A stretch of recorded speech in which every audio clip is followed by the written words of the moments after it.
Operation सिंदूर पर RSS का बयान आया। ऑपरेशन सिंदूर के लिए सेना को बधाई दी है। राष्ट्रीय स्वयंसेवक संघ ने केंद्र के नेतृत्व और सेना को बधाई दी है। जाहिर सी बात है, केंद्र का नेतृत्व यानी कि उसकी इच्छा शक्ति, जिस तरीके से केंद्र के नेतृत्व ने, हमारे यशस्वी प्रधानमंत्री नरेंद्र मोदी ने सेना को खुली छूट दी, ये इसके लिए उन्हें बधाई का पात्र बनाता है। और जिस तरीके से सेना ने पाकिस्तान की कमर तोड़ी और अब उसके मुंह की बारी है, तो सेना भी हमारी बधाई का पात्र हो जाती है। तो आरएसएस ने, मोहन भागवत ने, सरसंघचालक ने बधाई दी है आरएसएस की तरफ से देश की सरकार और देश की सेना को। बिल्कुल चौबे जी, आप अपनी बात पूरी कर लीजिए, क्योंकि देखिए आरएसएस साथ खड़ा है और आज आरएसएस तो चलिए बीजेपी के साथ खड़ा ही होगा, खुद विपक्ष खड़ा हुआ है। मल्लिकार्जुन खड़गे ने प्रधानमंत्री को चिट्ठी लिखकर कहा कि साहब आपकी लीडरशिप में बहुत अच्छी तरह से सेना आगे बढ़ रही है, हम आपके साथ हैं। तो ये एकजुटता को भी बताता है। जी शोभना जी, जैसे मैं आपसे पहले बात कर रहा था कि क्या सिग्नेचर दिया जा रहा है, क्या मैसेज दिया जा रहा है।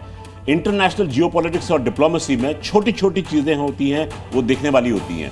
महात्मा गांधी दुनिया मानती है अहिंसा के एक प्रतीक हैं। महात्मा गांधी इस समय मोदी जी के पृष्ठ में लगे हुए हैं। क्या संदेश दे रहे हैं? देश आज भी महात्मा गांधी के सिद्धांत पर चल रहा है, अहिंसा के सिद्धांत पर चल रहा है। हमने ऑपरेशन सिंदूर लॉन्च किया है केवल इसलिए क्योंकि किसी ने दुस्साहस किया था इस देश की माता, बहने, बेटी ये के बहुत अच्छी बात ये बहुत अच्छी बात शोभना ने, जेके त्रिपाठी जी कही है कि मल्लिकार्जुन खड़गे ने जिस तरीके से सरकार के साथ होने को लेकर के चिट्ठी लिखी है, बधाई दी है। मैं इसके कंपैरिजन करना चाहूंगा। एक हमारा विपक्ष है जो सरकार के साथ खड़ा है, चिट्ठी लिख के खड़ा है, बयान देकर के खड़ा है और सही मायनों में खड़ा है। और अब से कुछ देर पहले हमने पाकिस्तान की संसद में उनके विपक्षी सांसद को बोलते सुना जो अपने ही वजीर आजम को बेशर्म कह रहा था और यह कह रहा था कि इनमें हिम्मत नहीं है कि अपनी जुबान से मोदी का नाम ले सके। और तो और अनुराग, कल पीटीआई के कार्यकर्ता निकल गए कि इमरान, उन्होंने सोचा ला हम भी मौके पे चौका मार दे, बहती गंगा में हम भी हाथ धो लें। इमरान खान की रिहाई को लेकर वहां पर प्रोसेशन शुरू हो चुका। देखिए यही फर्क है एक सही जमहूरियत में, एक सही डेमोक्रेसी में और एक फेक डेमोक्रेसी में।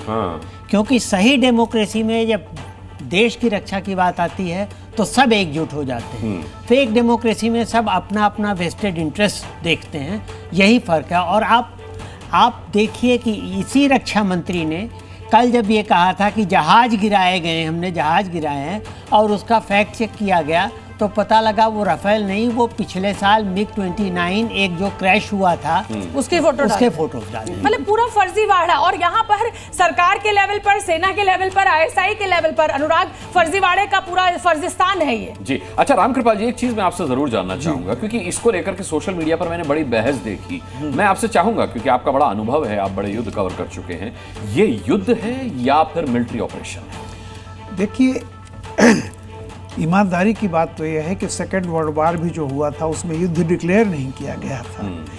होता क्या है कि कॉन्फ्लिक्ट होती है, अब वो कॉन्फ्लिक्ट बढ़ते बढ़ते किस लेवल पर चली जाए, जैसे कि पूरी दुनिया।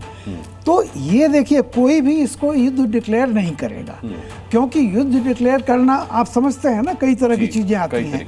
और वैसे भी भारत ने सिर्फ यही नहीं, भारत ने शुरू से अब तक कहा है कि हम आतंकवाद के और आतंकवाद को प्रश्रय देने वाले के खिलाफ हमारा संघर्ष है। और उससे अभी तक भारत कहीं भी दाएं बाएं नहीं गया है। कभी भी भारत ने ये नहीं कहा कि हम पाकिस्तान के खिलाफ लड़ रहे हैं या पाकिस्तान से और तो और इतने बड़े अटैक मैं इसीलिए कह रहा हूँ। और ऐसा नहीं है, कथनी करने में भी फर्क नहीं है, क्योंकि देखिए शुरुआत पहले किसने की? पाकिस्तान के समर्थित लोगों ने हमारे पहलगांव में जो किया, उसके जवाब में भारत ने कह करके बाकायदा अनाउंस करके कि हम करेंगे। वहां के किसको किया? एक भी किसी सिविलियन को नहीं टच किया, किसी मिलिट्री एस्टेब्लिशमेंट को आज तक नहीं आई, कहीं भी नहीं। सिर्फ आतंकवादियों के अड्डों को नाश किया। उसके बाद फिर जब वहां से पाकिस्तान से उसके बाद जो इस तरह की हरकत हुई, पूरी कोशिश की उन्होंने, इतनी मिसाइलें दागने की, हमारे 12-14 जगहों पर मिसाइलें दागी उन्होंने।